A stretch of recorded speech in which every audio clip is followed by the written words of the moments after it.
And we are live. Welcome to this episode of Wealthy Wednesday. Today is going to be fire. I hope you got your notepad. You might need a Kleenex. I'm telling you, I'm not sure what's going to happen here, but I know it is going to be fire. That's all I can tell you.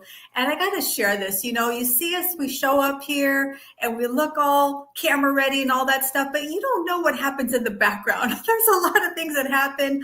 I have been struggling with computer issues all week, and I had my Motivation Monday with Eric and all the amazing speakers. And then I did a guest speaking engagement with our Queen Dr. Leslie Flowers and our Queen Coach Paulette. And, all the time I'm going through all of these things in the background. But you know what I always say? Champions don't panic, we pivot. There's always a way.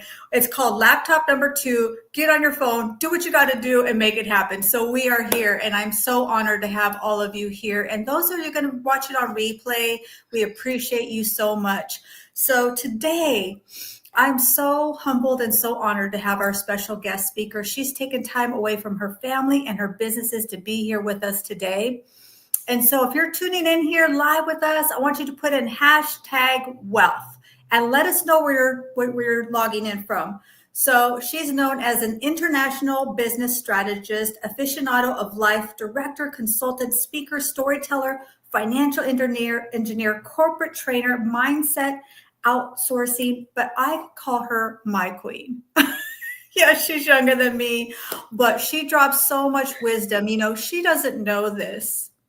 I don't know if I've ever said this to her, but one of the first times I actually shared my story was in one of her spaces that we had, which was LinkedIn Audio Rooms. And the conversation that was happening, it really shook me, and it brought me really to tears. And here I am new on doing these audios, but I really appreciated that space that she was able to create for us to feel so vulnerable and really connect. I mean, you think, wow, this is a professional platform, but it's so much more than that. I say we're so much more than the person behind the bubble, right? We are so much more than that, what we see. So without further ado, I'm going to give it up. Please welcome my incredible queen, Coach K. Take it away, my love. Thank you, Leah. You always have me blushing, blushing on 12. I couldn't get my Instagram to connect, but we are live on my Facebook as well as my LinkedIn as well. So like you said, we had a couple of little glitches, but we got it together, and we're here now to talk about generational wealth. So yeah, for sure. So our topic today is building generational wealth. We got to transfer not just our money, right? A lot of times when people think about generational wealth, they think they've got to have lots of dollars, and that absolutely helps. But it's also about transferring our intellectual property. I call it our growth money mind shift. Listen, every generation, it's almost like we're starting over from scratch because we're not transferring our wealth. We're not transferring our wisdom, our knowledge, our mistakes, right? The things that didn't go right, not just the highlights, but all of that intellectual property to the next generation. And if we truly want to build that generational wealth, I think we've got to break those generational curses and really create a fluid platform so that we can transfer these skill sets. And we have a few people who have joined us. One of my new friends, Jason Wilson, thank you for joining us. I am excited. I have not had the honor of having a coffee chat with him yet. Our schedules have kind of conflicted a little bit, but definitely looking forward to chatting with him. And oh my goodness, this is a very special treasure I want to share with you is Christine. And I had an incredible coffee chat with her. I say it was a coffee chat. I think it was scheduled as a coffee chat, but we had a mastermind session is what it was. And listen, if you don't know my good friend Christine, please reach out to her. She has so many incredible things that she does, and she's really transforming how we look at our final days, right? Burial, and really has a tremendous amount of free resources. If you are going through grief, if you're facing that challenge, maybe you've lost a loved one, or you've went through the fires and now you're looking at having to rebuild your entire life, please reach out to her. She's a beautiful, generous soul, and I'm so honored to know her. And then we have, oh my goodness, we have the Godfather himself. Thank you for joining us. Thank you for being here. We appreciate you so much. So, Coach K, my queen, I want to kind of start from the beginning. I don't know if anyone's really asked you too much about this, but I grew up on food stamps and welfare. And my parents are both able-bodied. They just elected not to work. That was their decision. I can't judge that, but I know how it impacted me as a child. I knew that's not what I wanted. I knew that I wanted more. Even as a little 5 and 6-year-old little kid, I would see the neighbors and other places. We go visit my grandmother or my auntie, and they had green grass, they had shiny cars, they had a house that had nice things. And I always would ask my parents, why can't we have that? How do we get those things, right? So I want to know, kind of give us an idea of what was your upbringing? So this is something that I have never really thought about until the last recent months. I've been in conversation with people from that I've known for over 20 years. And what we all found out recently is, although we come from the same city, from St. Louis, Missouri, we grew up drastically different. And so for me, before my parents' divorce, there was a time when I was maybe like 5, when food stamps were still like booklets where you could you rip them off like money, like coupons or whatnot. And that was the last time, that was like my childhood experience of food stamps. But when we moved to St. Louis, my mom and my stepdad both worked for Metro, like the city public transportation, the bus or whatnot. And so between the two of them, we actually were over a 6-figure household. I didn't know what that meant before. I just knew that we were moving to a bigger city, that my mom was getting this job, and that other kids got free lunch and I didn't. And so I didn't know, what that meant. And I didn't really think much of it. But my childhood, I grew up very different from most kids because my mom and my stepdad and my siblings were like so much older. My parents had to work all the time. I wasn't really raised, but money was never a problem. Like I learned, I guess that's probably where I learned to be humble, because I had, in this new city, I met friends, and I had friends that were struggling in ways that I couldn't quite relate to. And so I think I carried a little bit of a guilt just knowing what people I knew, how people I knew live. I didn't want to come across as like bragging or to make them feel bad that they didn't have. And so it was very rare that I even had company at my house. But like, I had someone to ask me recently, like, did you have mice when you grew up? And I was like, no, me and my mom don't do rodents. Like, that's like stuff that move faster than us, that's smaller. It's not really our thing unless it's like an intentional dog. But it wasn't until I was probably like in my 20s, like after I had in high school, I had stamps because I was a teenage mom. So like, me growing up as a teenage mom was different than my actual childhood. So I think that that's the difference. That's where I have a view of two different perspectives, because I know how, like, my mom working hard, we didn't need certain things, but she also had a partner. And then me as a single mom that was just figuring it out all on my own, I moved out at 18. And at that time I had 2 sons. And so there was a lot to figure out, and food stamps was the only assistance to this day that I've ever gotten from like the federal government. I've never been able to get like Section 8 or aid assistance. I think I maybe got a utility assistance once in my life, and was like, it felt like hitting the lottery, because I never like felt like I won anything. But with federal, I've not had the biggest experience. Well, I guess that's not federal, that's state.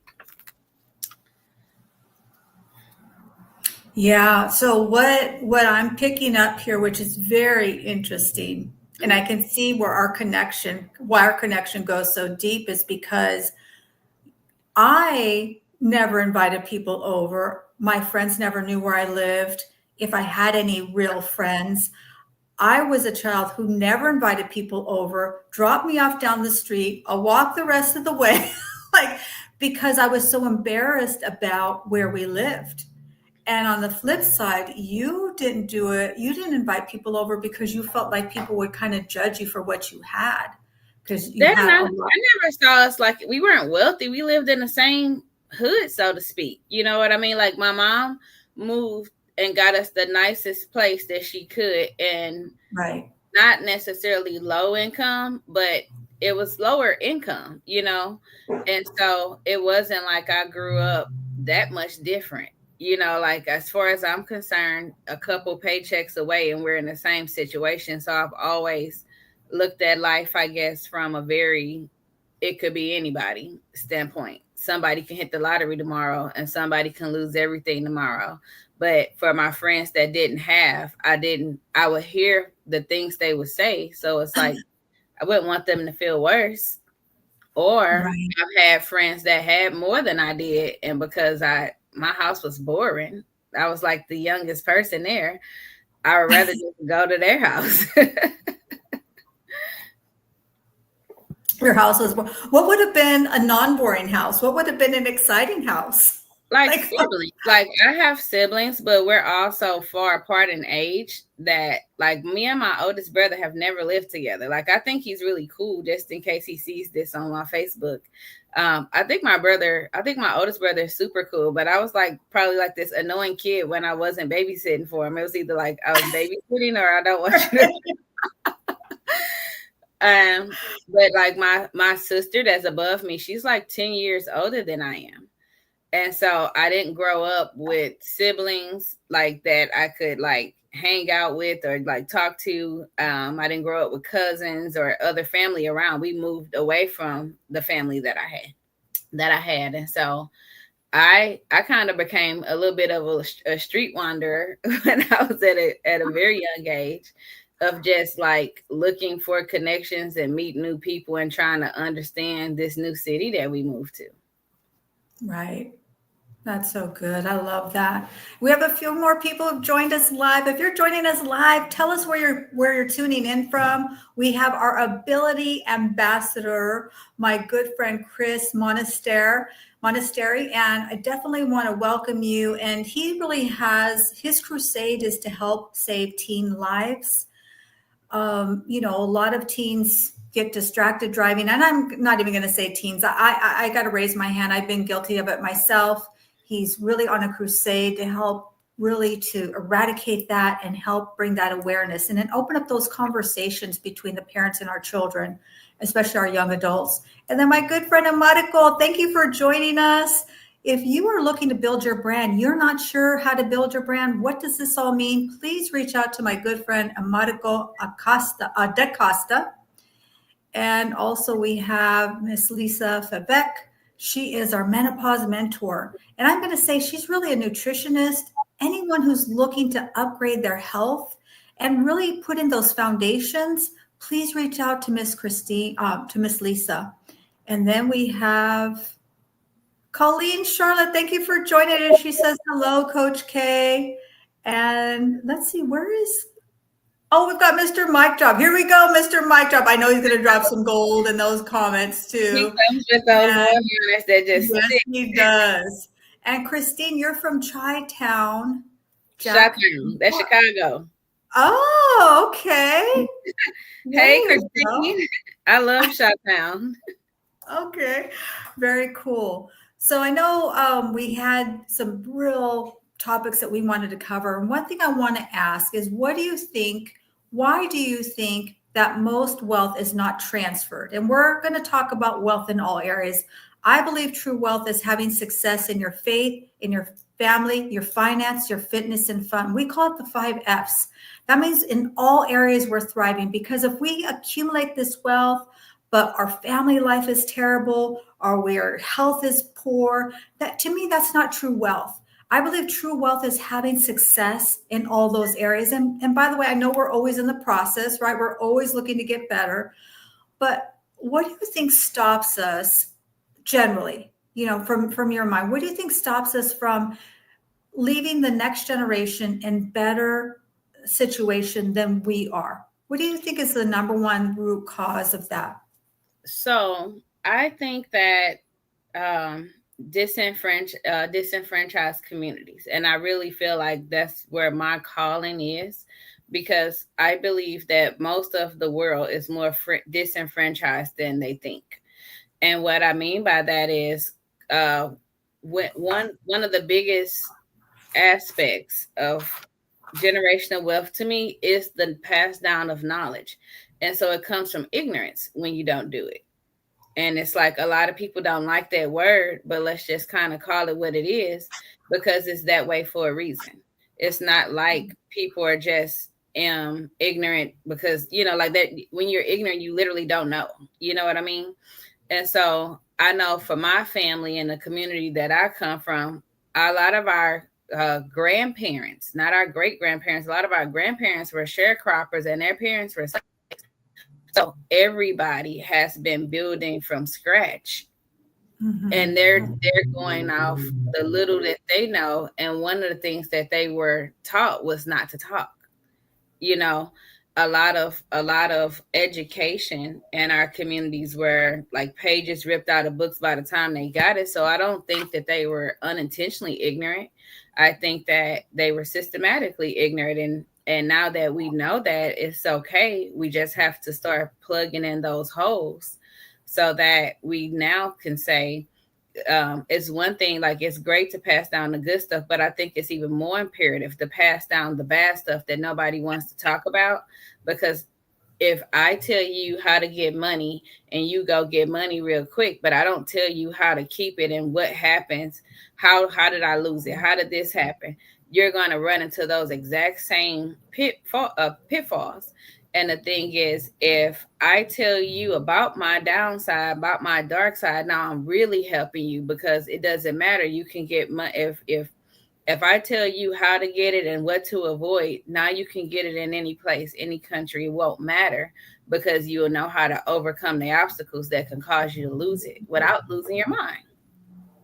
Yeah. That's so deep. And what that makes me think about is that even with my precious grandson, he just turned 6, is really fortifying their ability and their confidence in asking questions. I allow him to ask me anything. When he was 3 years old, he asked me a question that just blew me away. He asked me if people die when he was 3 years old. We had lost my daughter's puppy. We had to put her down. It was just so traumatic. And, that was a difficult conversation. But if we're not willing to have those hard conversations, then we're not really, two things.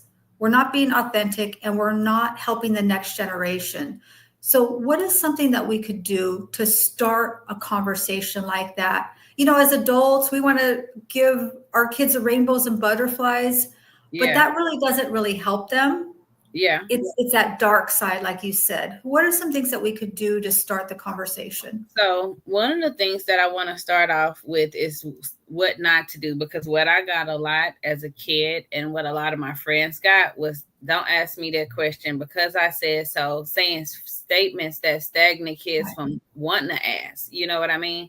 And so before we get into what to ask, I think that we have to create a safe enough space for kids to feel comfortable that they can ask adults anything and not say things like, that's a stupid question, or why would you ask something like that? Because I don't think, or stay in a kid's place, anything. I think that when adults unconsciously do that, they tear away at their child's self-esteem. And then number 2, they're going to go ask somebody else, more than likely another kid who does not know what to say. And so be grateful when kids ask you questions and tell them the truth at an age appropriate level, so that they understand that if there is anything they need to talk to you about, they feel safe enough to actually do it. And it's like some of the stuff doesn't. I got asked that question by my goddaughter. My boys never asked, but my goddaughter, who's 6, that was with me the first 6 years of her life, pretty much. She asked me if I was going to get old and die one day, and like my mom, and she's like, I don't want you to die. I don't want grandma to die. And I had to explain to her, like, it's okay. Like I'm going to be here for a long time. If God says I could, for as long as God said I could be here, I'm going to be here. And for as long as he said I can be with you, I'm going to be with you. And understand that I'll always live in your heart, even if you, like, now we're apart. And so there are certain things that I instill in her that it's like, I can call her 2 years from now, and if she asks me some crazy stuff, I'm going to answer it. She's going to, we have to create the right environment for kids to feel safe enough. And it's like, I repeated the cycle when my kids were younger, of like, what? Don't ask me no question, like just stuff like that. And then when my middle son, who's extremely vocal, starts saying things to me like, well, I didn't know. I thought I knew, and I thought he knew too, And he's like, well, I only did that because I didn't understand. And then I had to like take a pause and listen to what he was really saying.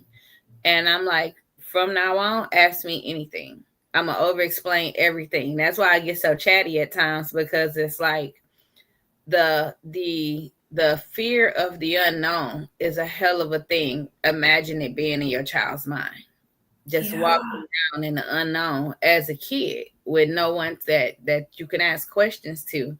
Like, that's scary as hell.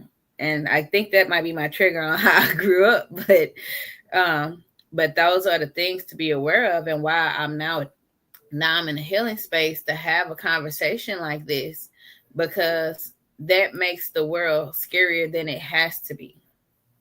Yeah. Like, and that's so many, I'm sorry, go ahead. No, go ahead. Yeah, what that really brings to my mind is that, and you do this to me every time I have a conversation with you, like, I'm telling you, I'm like here, because what you said was so profound, is that it's not just what we tell them, but it's also we share with them our mistakes, and that we really take the time to listen to their questions. We might think that we're answering the question, but are we really understanding what they're asking? So one thing I do, and I'm not sure how you unpack that, but I will ask my grandson, do you mean this? Is this what you're asking? And sometimes he'll say yes, and sometimes he'll say no, that's not it. So I might have gone on some tangent about answering a question that he wasn't even asking. Yeah, I think it's and it's funny because it's a psychology, a sales process thing that we do in terms of just re-clarifying when someone asks us a question, especially in the insurance business, right? So it's like, let me clarify. And I think that's just good for relationships, and in terms of communication and relationships. They teach you in therapy that you should reiterate asking questions so that you and that person know you're on the same page. I think it should apply. Yeah, for sure. I can think of a few instances that he was asking me a very simple question that I was ready to go off and talk about something completely different. We have a few more people who joined us. My good friend Plantain, thank you for joining us. He has an incredible group called the Encouragers. How many of us could use some encouragement in our life, right? Things can be a little tough, a lot of unpredictability. It is really amazing to have people who really have the same vision and lifting each other up. Yeah, I love that. And also, let's see, Colleen has an incredible, well, we have a couple of credible comments here. Colleen, youth are so perceptive. They sense things unspoken. That's so good. I'm going to read it again. The youth are so perceptive. They sense things that are unspoken. You are so on point. And then we have Mr. Mike Drop. He's always dropping mic drops over here. Financial literacy is caught. It's not taught. The old ways are no longer effective, nor will they work. Learn, leverage, and take action. And when I think of financial literacy is caught, It's that what we role model. Like we can talk all this positive things and positive affirmations, but then when we're home, my mentor used to say this: we go home and we kick the cat, we yell at the kids, and we fight with our spouse. It is what we're sharing through osmosis. What are our daily actions? Do we really do the things that we say we do? Are you really up at 6 a.m. praying and meditating? Are you really in the gym? Are you really doing those things? Are you really reading?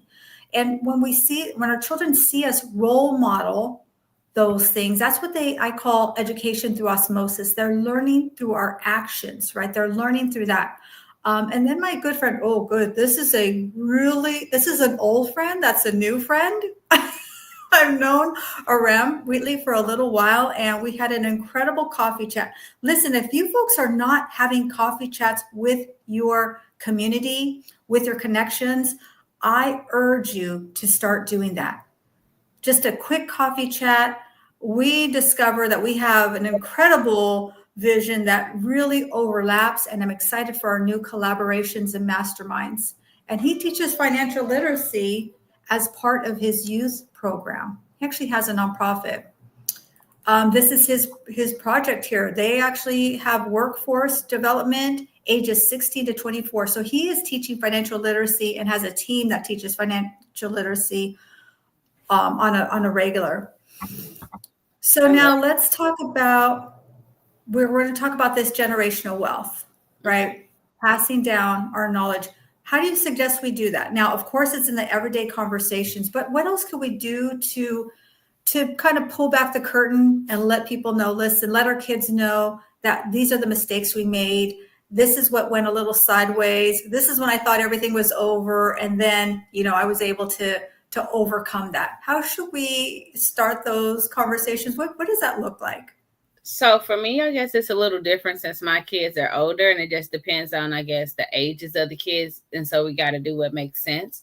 But when my kids were younger, something that we do that even now it's just me and my one son, we still have dinner together at the table. Like we have to pull away and unplug from the TVs, the cell phones, and the video games or whatever, and the convenience of going off on your own once you get home and just kind of doing your own thing because you've worked all day.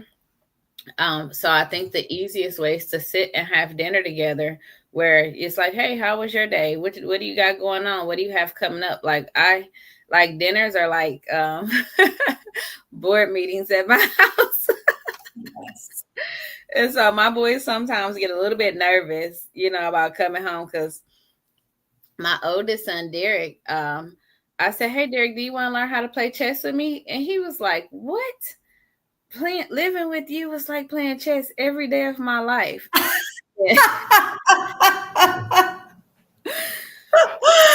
my gosh, I love that. It is like, fortunately or unfortunately, my childhood trigger of growing up in so much unknown made me like that, which I don't regret, because now when I did my show 2 weeks ago, he turns around and he says, Mom, I decided that whenever I choose to have kids, if I decide to have kids, I want to raise them the way that I was raised, because I really think you did a great job. And I was 13 when I got pregnant with him. And it's kind of like my life purpose has been to not fuck up my kids. Sorry for people that's not used to cussing, but that's my driving force. That was the word I used and with intentionality, because I understand how much if you don't have enough in you to go seek that knowledge, what can happen. And it's not that everything happened to me, but I was actually in situations where other people didn't make it out. So I spent a lot of time taking cycle breaking classes and just educating myself and telling, like I tell my kids, I went to the library so much when I was younger. Before I was a teenage mom and after, like there's no time that my kids can't say the library wasn't in their life. So showing kids how to research things on their own, because the truth of the matter is they have access to this technology. They got access to tablets at school, computers at school. Some of them have cell phones. So if you're going to allow them to have that access, show them how to use it the right way. Yeah. Yes. they're going to find out from another kid. And so having dinners, having open conversations, asking them questions, asking them, how are you dealing with that? Like allowing them to strategize and helping them with strategy ensures you that when they're not in your presence, that they can think with their own brain. I love that. I believe that true wealth starts at the dinner table. Yep. And so with my precious grandson, he knows that before dinner, I'm going to clean the table, right? We're going to set it, even if it's, I'm not talking about our best china, but we're going to put things out and napkins and such. And he'll say to me sometimes, Gam Gams, the table's already clean. I said, that's okay, mijos. We're getting ready for dinner, right? Go wash your hands and all of that. And maybe we don't have time to do it every day, but if we can do that once a week, or maybe it's a once a month, that Sunday dinner, and really opening up that dialogue, you'll be amazed and dazzled what kinds of things, conversations can come up without really having an agenda, right? It doesn't have to have a true agenda, but just creating that space, right? Being really intentional about coming together at the dinner table. And one question I love, and letting them work with you, like taking them along to see what you do so they can ask questions, so they can see it. Like how David said, it's caught. True wealth is caught. Right. I get my hustle from my mom, but I've been at work with my mom. Like she's had to take me to work before. And so allowing them to come along for the ride and allowing them to be in different rooms, that will ignite something in their mind from a photo standpoint, like that they get to see it. And and that ignites questions and ideology around the right, direction. So they can't say that you said it, but they didn't see it. Yeah, that's so good. I brought my precious grandson to my office just recently. He hadn't been here before, and he was just fascinated to see his pictures are around, the things that he's made for me. He's like, so it really inspired him. I get more photos and drawings now, right? He sees that I actually put them up. So we're going to take a quick little intermission. We do have a word from our sponsor. I overlooked introducing myself, so I'm going to allow my AI to do that for me here. And we will be right back. Are you a business owner looking to secure your financial future and create a lasting legacy?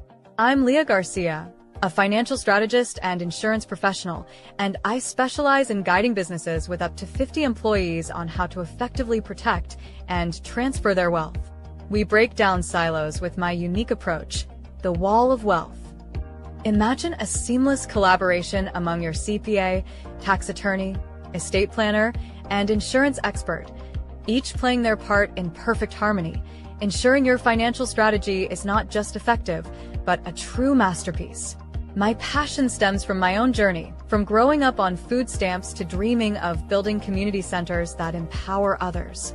Together, we'll craft a roadmap that not only safeguards your assets, but also nurtures generational wealth for your loved ones.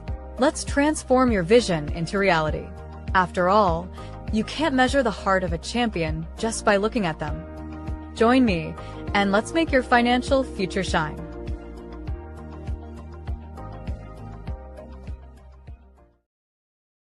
Thank you, AI. I love my AI and my incredible banner. I want to give a shout out to my incredible social media team, Hello LLC, Miss Christmas, I call her Miss Christmas, Miss Tara Bush, and Mr. Mike Drop, Mr. David Jones. They really put my Wealthy Wednesday from a little thing to kind of more of a production, which I love. I appreciate them so much.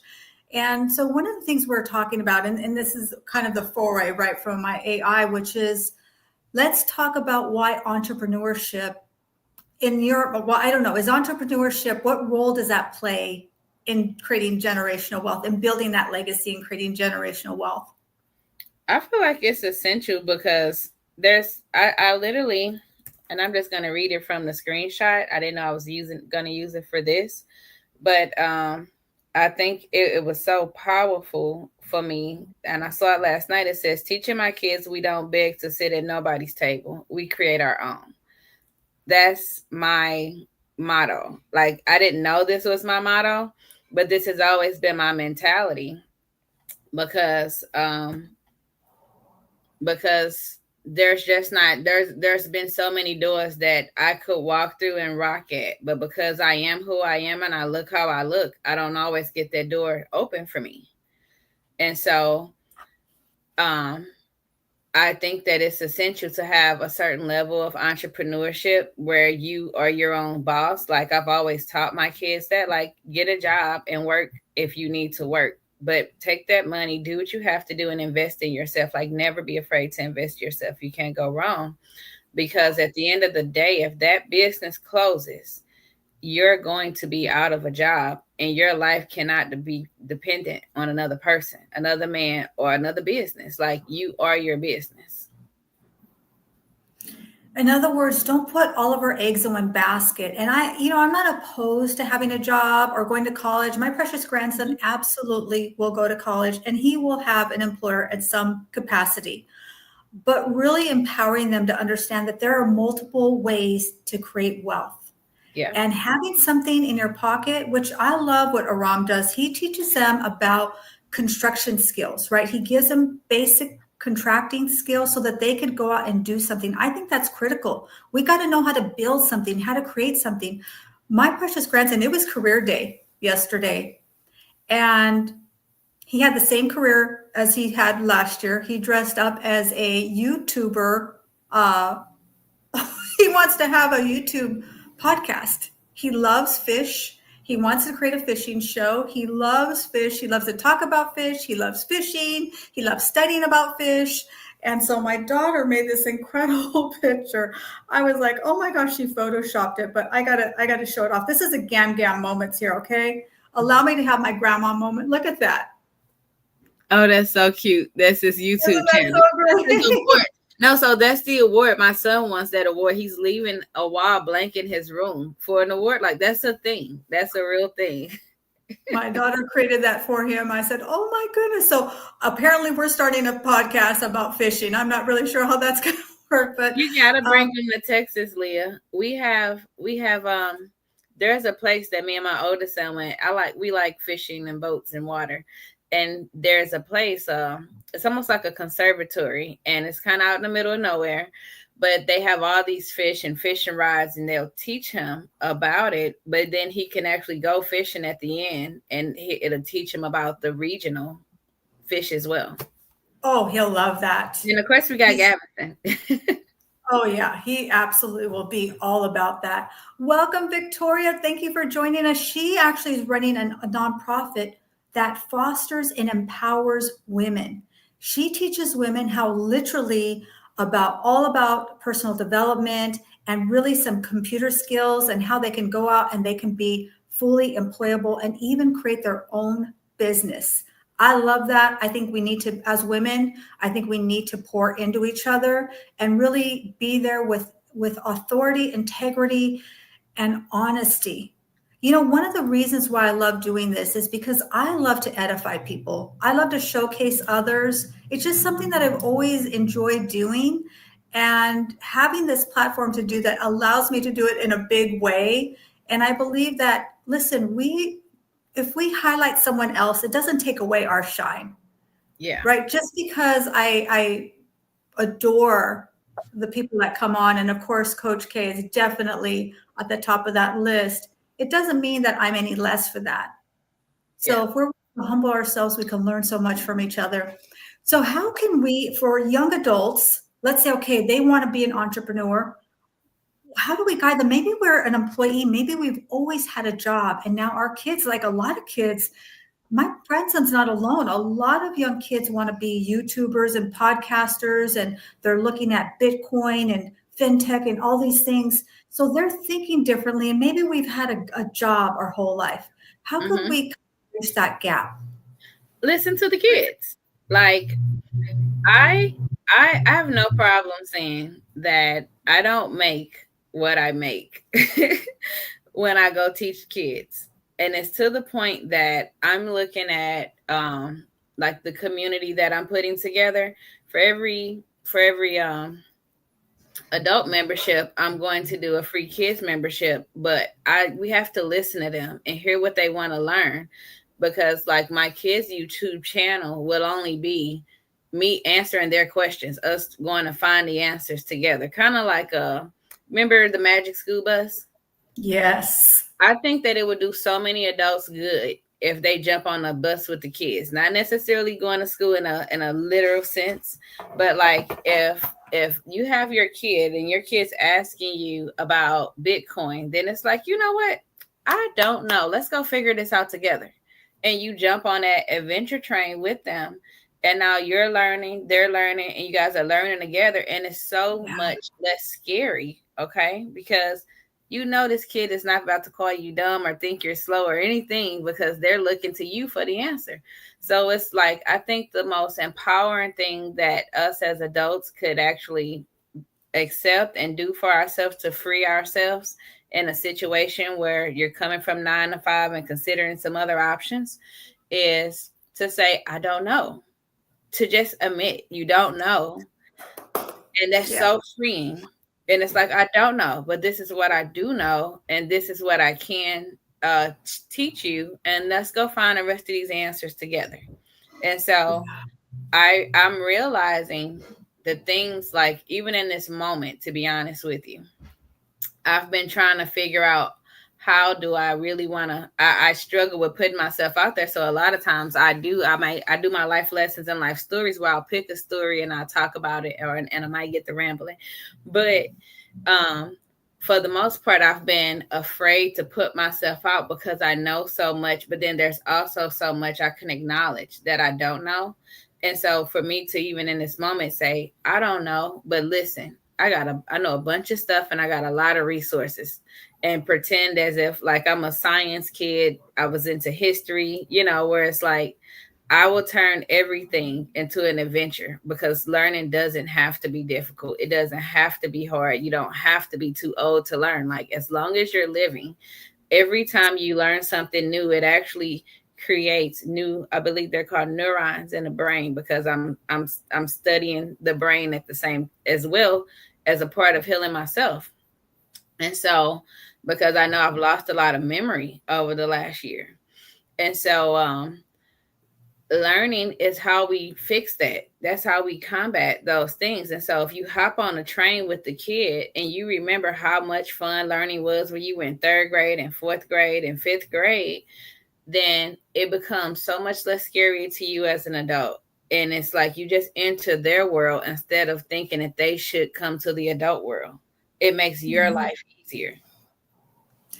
And my last guest speaker, Mr. Ty Allen, he said the same thing. He said, we need to learn this financial literacy together. And so when we do that, think of what that bond it's creating. And you're right, we create new synapses, new neurons, right? We're making new connections in our brain. But I'm thinking about the connection that it's bringing with our children, whether they're young or older, even our grown children. So oftentimes I have a lot of friends and they don't really have a relationship with their grown children. And I just think that's so tragic. I hang out with my kids, we like go on vacation together. I say I'm cool. They say I'm a nerd, but I don't know, Coach K, you said I was pretty cool. So I think I am. Listen, you're the hot grandma. You're very cool. It's like grandma has her own show. She got pictures of you all over. It's like grandmas get, and then it's like you get to spoil a kid and give them back. Boom. You know how golden that is? It is golden. That is a golden nugget. I agree. So what are the things that you do? Because I know I saw your event and your boys spoke. Oh my good. I was crying. It was so beautiful. I wanted to come up on stage, but it was such a family moment. No, it was beautiful. They were talking about what an incredible mom you are and how much you inspire them and they adore you. But see, for me, part of my legacy is my kids knowing who I know. Like, the thing I think you guys are going to hear me talk about the most is my community, because that's pretty much my new baby, the community that I have as I'm growing it out, and it's in its small stages. But I built that community. I'm building this community because I felt like my kids made me so proud, right? That I felt like I got them so ready for the world, and I got them ready for a world that is not ready for them. And so I'm like, okay, well, now I can build a world that will accept them. And it's like, I have no idea what my faith is and what God is calling me to do. And I don't know how long me and my children will be together. But if I create a community, put them in the community and introduce them to the people there, I don't want my kid to have to call me to ask you a question. I want my kid to say, I have a question about insurance. And I remember basically you're going to be like Auntie Leah and like, let me call Auntie Leah because mom said it was safe to talk to her, because I intentionally introduce my kids to certain adults, and I intentionally keep certain adults away from my kids. And so I would have loved for you to come on stage, because anybody that's important to me, I introduce my kids to. So if it's ever a time I'm not around or they feel like they want to ask questions about what they believe that person knows, I want them to feel comfortable to just pick up the phone and call you, because they're grown. Do not call me to call somebody else. I introduced you to this person because I want y'all to connect. I want to disconnect. I want to see what it actually feels like to live for me. And I can tell I'm going into that stage of my life right now. And so I want my kids to know you. Like, I think that you're an amazing person for people to know, especially, and if they're looking to ask questions about finance. I have one son that's like kind of wanting to get his insurance license, my 20-year-old. And I can't say I do have my license. I've been licensed since 2016, but I like being a lead generator. I want to partner with you. I don't want to actually do all the stuff. Like, I have to focus on my health now. And so I don't want to live a hard life anymore. But if my kid was going to come in to something, I would want it to be with somebody I know, love, and trust. And that would be you, Leah. Well, I'm so humbled for you to say that. And I definitely would love to be there for your children for sure. And I love what you're kind of sharing is that we don't have to be the est. We don't have to be the knowingest, the smartest person to our children. And sometimes we worry about who we're keeping away from them, but who are we intentionally bringing into their circle? Who do we know that we want them to have as that trusted resource? Maybe they feel comfortable talking to us about everything, but maybe there's something else that they would like to know. Or sometimes it's just good to hear a different perspective, to hear a new voice. And my sister here, Divine, we were talking about you earlier, Miss Divine. So I think that's why you're here, because we were talking about you. She is a woman with the chimes, and she is just a spiritual healer. She's somebody that can help you to do your astro signs and talks about the numbers. I mean, she really helped me. She doesn't know this. I don't know if she knows this, but she really helped me to step into myself. So, and just like we're saying, listen, I didn't get here all by myself. I've had a lot of people pour into me, and some people who are aware of it, like my mentors and coaches, and other people that I met in this community, like you, Coach K. And of course, my beautiful sister, Divine, Christine. So many people have been so generous and giving to me, and I'm so honored. So let's talk about now, what are some tactical things that we can do? Like, let's talk about, we're going to build this legacy, build this generational wealth. What are some real strategies as we're kind of winding down here that you can give? I got a couple of little bullet points that I cannot go off on a tangent about. I'm just going to read it because I go deep with everything. So you guys have to know me is to love me. And if you don't like me, I don't care. Like, we love you. I'm at that point in my life. So I put that real generational wealth lies within. This way, if your currency or country ever changes, you won't squander away. Understand your insurances. People need to understand their car insurance, their home insurance, their life insurance, their health insurance, their cell phone insurance, their investments, their 401ks. Read the fine print. I can't tell you how much reading the fine print and understanding my insurance have changed my life. And if we have time when I get done, I'll tell a quick insurance story. So you can never go wrong with investing in yourself. Never be afraid to bet on you. The truth about The truth, learn the truth about health and wellness. Be more intentional about what you eat, what you drink, and what you listen to. Like, be aware of what your entire body is intaking in every realm. Okay. Never stop dreaming. That is extremely Mhm. important. Like, it's okay to get a job. I've had jobs. I've worked in corporate America. And so there's no shame in being a 9 to 5er, because at some point in your adult life, if you're a responsible adult, you're going to work for someone else. And working with other people, you learn. That's like getting paid to go to school. Think of it that way. That's how when I have to get a job and I don't want to, I look at it as if I'm getting paid to go to school, because I'm not just going to work, I'm also going to go to learn. And plus, your experience is wealth within itself. Think about what you're grateful for every single day. Don't have a day that you don't give thanks, because that affects your perspective on life. And like I said, for the longest, I didn't think about the bad parts of what I didn't have in my childhood. I only focused on the stuff that I liked. So looking back, I didn't have a miserable childhood. We were not rich. I could not just do whatever, but I only focused on the positive things. And so I don't look back and be like, man, I didn't know I was robbed of my childhood till I was like 40 years old. And so have that positive outlook, and it can take you to places that you never dreamed. Art holds history. That's why it can be so expensive. So don't shy away from your creative talents, because those of you that are adults that actually like to draw, not everybody is good with their words, but a picture is worth 1,000 words, and sometimes worth thousands of dollars. And so if the way that you express yourself is better is from an artistic perspective, don't stop drawing, don't stop coloring, don't stop being creative, because your actual wealth is inside of you. It's not the money. The money will come as we lean into our purpose.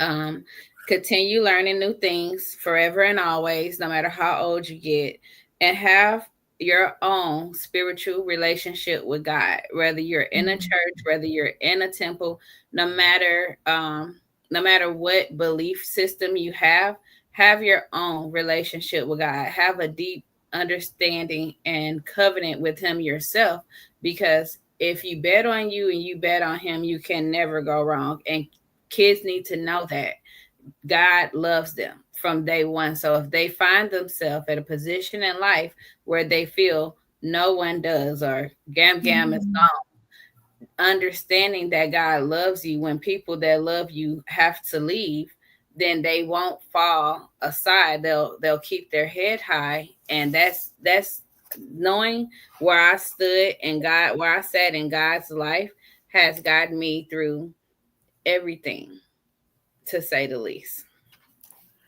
That was gold bars, golden nuggets. So much to that. And I will say one of the reasons, and if any of you who are following me, you know, I talk about my precious grandson, and there's several reasons for that. One of the reasons is when I am gone, right? Many days from now, Years. he will be able to look back and hear how I spoke about him. And oh my gosh, that makes me look at you do this to me all the time. We're not doing that. We're not doing that. But you said some things I kind of want to highlight. I mean, everything you said was gold, everything. And I agree with all of what you said. Two things is that invest in yourself, which is pay yourself first, right? We have to be willing to pay ourselves first. We're paying everybody else. We're paying our bills, and you see this money all going out, but we have to value ourselves too. We got to be willing to pay ourselves first, even if it's just eking out just a few dollars, because it's not the amount of money for me. It's really the intention behind it. When we start to pay ourselves first, we start to take care of ourselves, we're increasing our self-worth, we're increasing our value. And then other people will see that value in us, is what I say. And I love that you said, listen, whatever your faith is, if you believe in God or Buddha or whatever it is, the universe, have your higher power that is always there for you.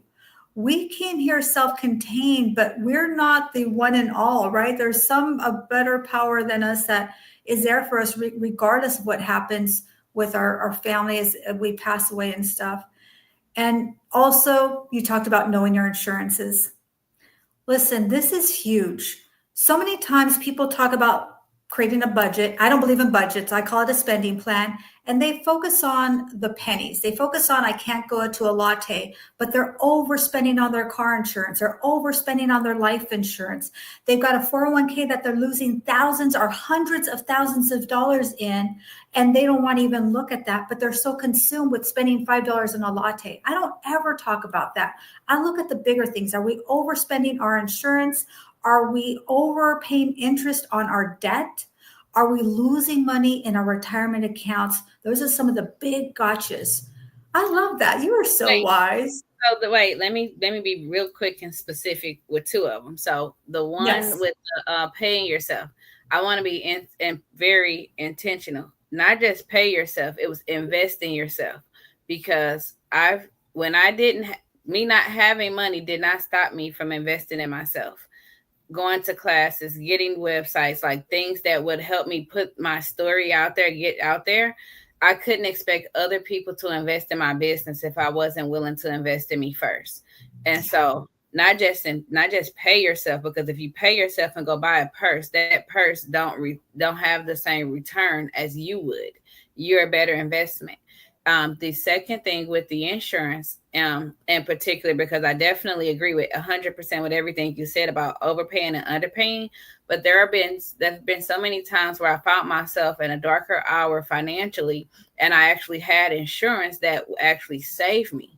When my son was paralyzed in 2015, I hadn't even paid $20 into his policy, but because he was a rider on my policy, and because he lost the use of both of his legs, that means that policy had to pay out double. And so when I was laid off from my job at that same time, because I got laid off 3 months after my child was paralyzed, it took me another 3 months to go through my paperwork and realize that my policy covered, and he was covered at that time. So I went from having no job and no money to taking $20,000 and putting it in the market and becoming a day trader. And so from that one little policy, I was able to make myself a stay-at-home mom so that I can personally do his own healthcare for years. Understand your policy, know what they owe you, make sure that if you think it's like, double check and see if it's building cash value, because so many people buy term and think that they have cash value in it when there's other products out there, but term is not one for that. But that the policy that paid me out and my son did not die was a term policy. So I'm not against term either. And thank you for that shameless plug. I did not pay her. I did not ask her for that. But absolutely, I talk about living benefits. I think that is the most underutilized benefits. Yeah. Term life insurance is the most affordable, and it can incorporate living benefits that pay you if you should have a major accident or a catastrophic illness like cancer, heart attack, stroke. You know, those illnesses are very costly. I have several clients that are going through treatment right now, and it can be hundreds of thousands of dollars that are not covered by your insurance. So very critical. I appreciate that for sure. I'm absolutely an advocate for living benefits. So we're kind of winding down here. What can we expect to see from our Coach K in 2025 when it's our year to thrive? What's going to come up for you in this next incredible year? So definitely connect with me if you're watching. Connect with me on LinkedIn. Connect with me on whatever social platform that you are on, and connect with Leah as well. I'm changing my audio room style up a little bit. It's still going to be life stories and life lessons, but I love the way that Miss Beautiful Leah does this with such high intentionality that because I'm still in such a vulnerable place and I'm building my community for me to come out more, I'm going to use my platforms to highlight others, because I really enjoy doing that. I find it fun, and it's a new way for me to learn. So I've told you a couple times that you've inspired me to change my live to more interview style. I am working on a book or two. And the number one thing that I'm pushing is my online community, where I'll have a centralized place to pour positivity into people, provide resources, have space for other people to add their resources and connect. But I'm looking forward to connecting with people a little bit more offline in 2025 and having some really great high value experiences, so that the things you guys hear me talk about, I think it's even better when you can experience it. Ooh, yes, and we're gonna have our dinner too. Absolutely. So Coach K loves to cook. We're a perfect match because she loves to cook and I love to eat. I'm not a great cook, but I'm a fantastic eater. Okay, so that's why I get along with Chef Andy also, because he's a great cooker as well. So how can people reach you? You've dropped so much wisdom, so many gold nuggets, so many gold bars. I know people are going to want to connect and people are going to want to join your community. So how do they reach you, my queen? I am going to drop the link for the community in the chat. I'm doing it two ways. There is a direct link for just to buy into the community for $25, but the link that I put out is actually a donation link, and that's the one that I really prefer people to use more. And the reason why is for 20% of whatever people donate, there's a drop down when you do your donation that allows me to provide extra schooling for kids, provide resources for their families, help other single moms that may be in need. I'm looking to do a lot of community outreach with the homeless community. That's really big here in Houston. And so for those of you that have non-for-profits, I'm not looking to reinvent a wheel. I'm really going to be huge on collaborations this year. That's the word of the year for me. And so collaborate, connect with me on LinkedIn and Instagram mainly. Are the two best. And follow my YouTube, Coach K Consults. It's all on my website. That Mr. Awesome. And make sure you drop your biz in a box. She's got an incredible website. It is more than a website. It's a smart link. You can learn about her incredible community. It's beautiful. She can go into the metaverse. You definitely got to do that. And I want to give a highlight here to my dear, beautiful sister from another world. Let's call her Miss Chesta. So when I started this, I wanted to do an audio room. And she insisted. She said, nope, you got to do video. I resisted it even until the last moment. But she pushed me in the deep end like all good sisters should do. And I'm so grateful because now I have a catalog of a year of Wealthy Wednesdays. And that really is absolutely, Chesta. That is the power of collaboration. And that's really the power of holding each other up. She held me accountable. Right. And I haven't heard her voice since this summer. I look so like last summer, I was homeless. That's my connection to wanting to give back to the homeless community. I wasn't sleeping on the street homeless. I was staying in hotels. And Chadiza was in someone's room and she sang a song in her native tongue, and I actually recorded it with my other phone. I have to find it and I will send it to you. You sound so beautiful. And it was like, listen to my sister singing. And so at that time, it was like, I had never heard the words in which she was singing. Put the language, I know you know, because it was your native tongue, and you were singing so beautiful. And I felt like her song spoke to my soul in a way that I could not understand.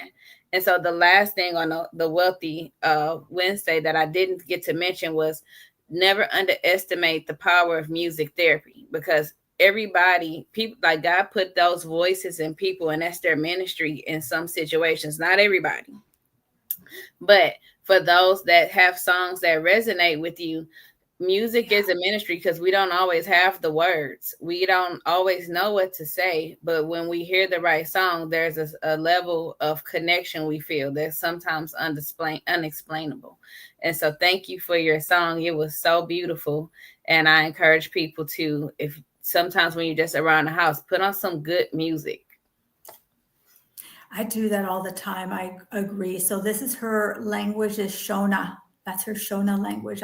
Yes. I believe that's how you pronounce it. But yes, Chesta's incredible. She has an incredible voice and speaks many languages. She is absolutely brilliant.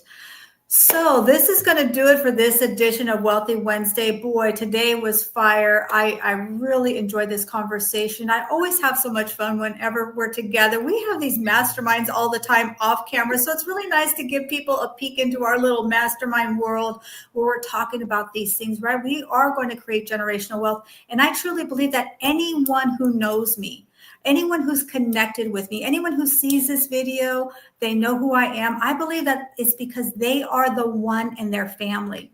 And what I mean by that is they're the one to change their last name forever. Meaning that maybe you create multi millions of dollars, but maybe you're the first one in your family to get out of debt.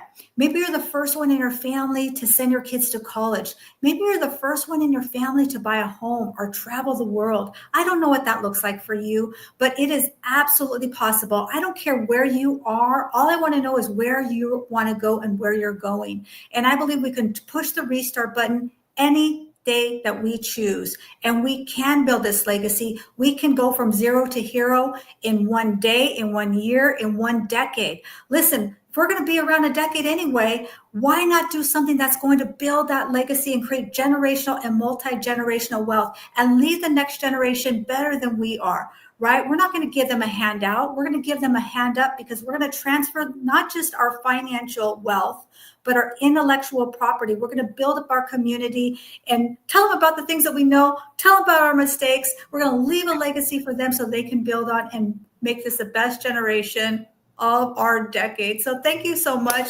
Coach K. Thank you, everyone, for joining us. I love all of you. I appreciate you. I love all the comments. It's been incredible. I've had so much fun. You have any last words before I take us out?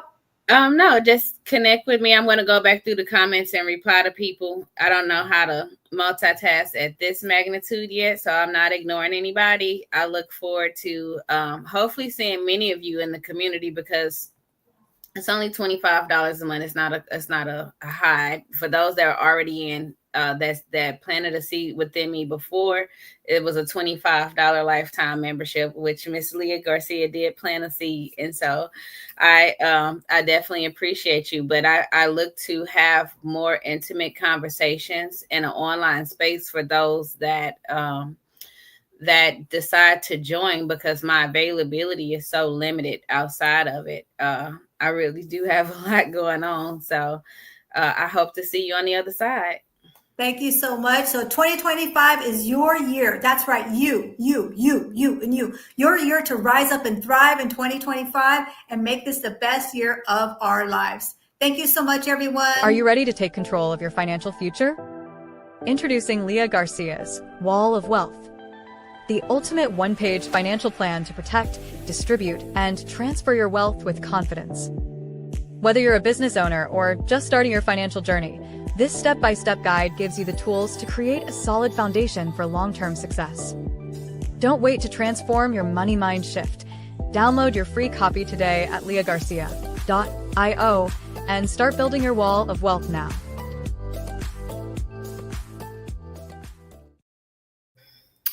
Thank you, everyone. Thank you, my queen.